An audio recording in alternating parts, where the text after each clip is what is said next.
Everyone talks about self-love like it's some magical, glitter-filled cure-all. Take a bubble bath, light a candle, buy yourself something nice. But here's the truth. No one's telling you. Self-love isn't cute. It's courageous. It's messy. And most of all, it's a choice. If you've been doing all the right things and still feeling empty, this video is for you.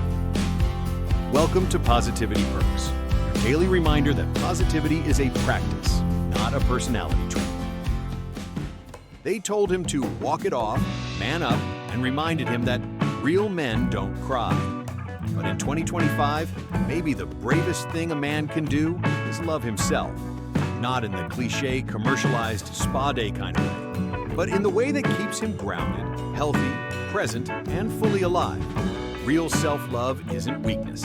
It's a quiet, daily rebellion against burnout.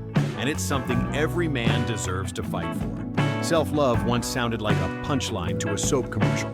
Soft music, candles, and bath bombs fizzing in a tub surrounded by rose petals. It was a concept often marketed with serene voices and manicured hands gently massaging moisturizers into perfect skin. But for many men, that image felt far from reality. He grew up with different messages.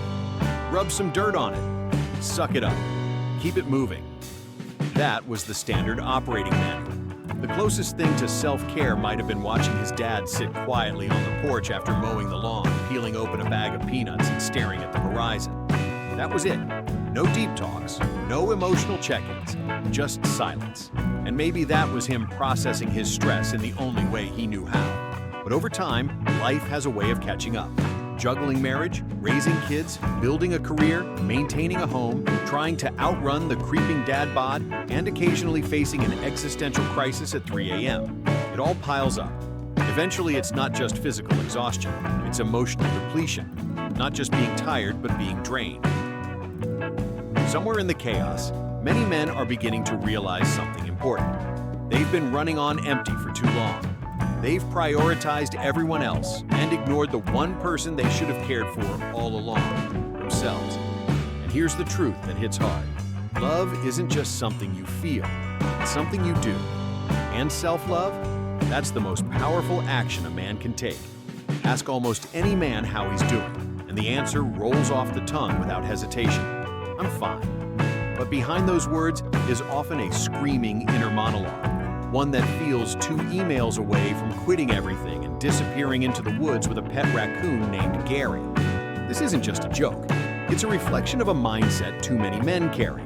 Society conditioned them to put themselves last, to ignore pain, to stay silent, to never show cracks in the armor. But that outdated mindset doesn't build strong men.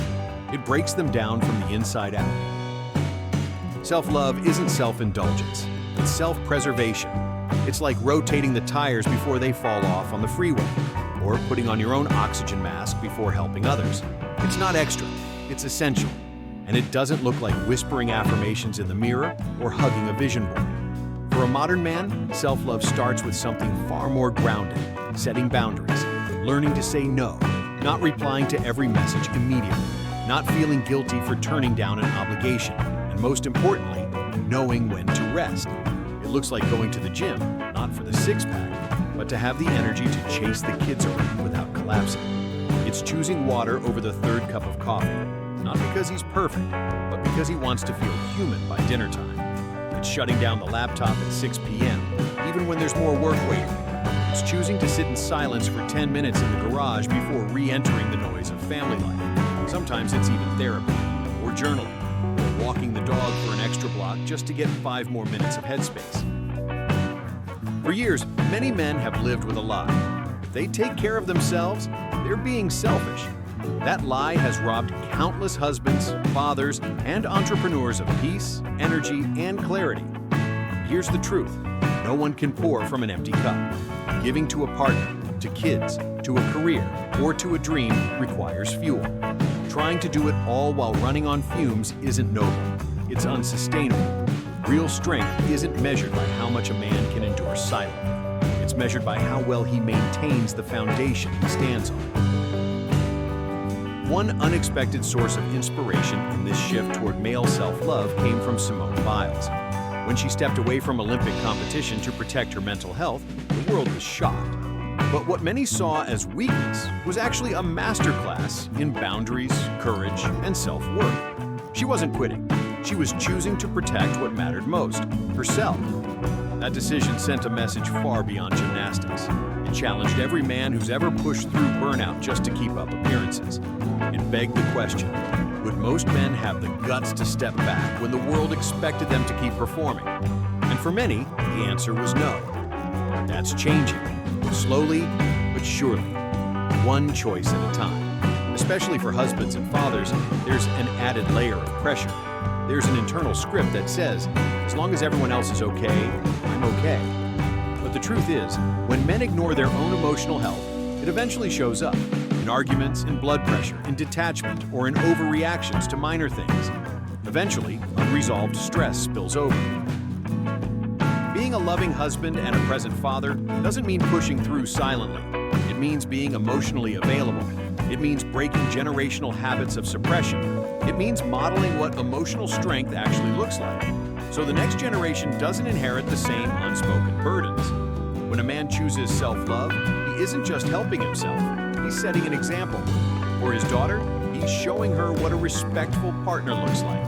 For his son, he's modeling that it's okay to feel, to pause, and to prioritize mental health. In 2025, more men are embracing this change. They're done pretending that burnout is a badge of honor. They're learning that self-love doesn't mean becoming soft. It means becoming sustainable. They're not chasing hustle culture anymore. They're chasing clarity, presence, and peace. They're taking breaks. They're breathing deeper. They're asking for help. They're sitting with their thoughts instead of running from them. They're reading books that challenge them to grow. And yes, sometimes they're going to therapy without whispering about it. This is what modern masculinity looks like. Not silence, but self-awareness. Not ego, but emotional intelligence. Not bravado, but bravery. On an average Tuesday, self-love shows up in the small decisions, saying, overwhelmed instead of snapping, choosing a walk over scrolling, drinking water instead of numbing out, making the doctor's appointment, going to bed instead of binging another 5 episodes of a show he's already seen, forgiving himself for dropping the ball and recognizing progress over perfection. Self-love is practical, it's gritty, and it's often invisible to the outside world. But it's the thing that helps a man get back up every day and keep building his family, his business, his health, and his peace. Most importantly, he's allowed to love himself even while he's still figuring things out. In fact, that's the best time to do it. Because the journey toward healing doesn't start with perfection. It starts with permission. The permission to rest, the permission to grow, the permission to say no, the permission to live a life that doesn't constantly require recovery. He is not broken. He's human. He's learning. He's becoming.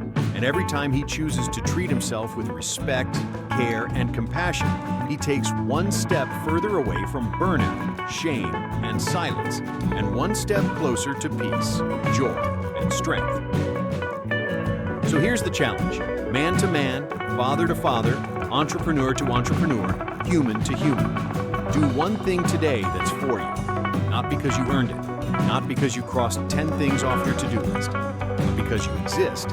That alone is enough reason to show up for yourself. Take the walk. Say no to the thing that drains you. Pause for 5 minutes. Turn off the noise. Breathe deeply. Laugh at something dumb. Sit still. Reflect. Let it be a message to your own heart. You matter.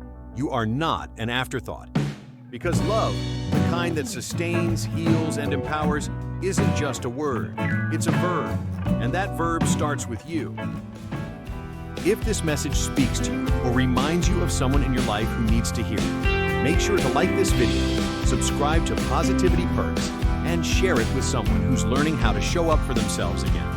Real strength starts with choosing to care for the man in the mirror. Until next time, keep choosing the kind of love that builds you up from the inside out. Because today, that choice changes everything.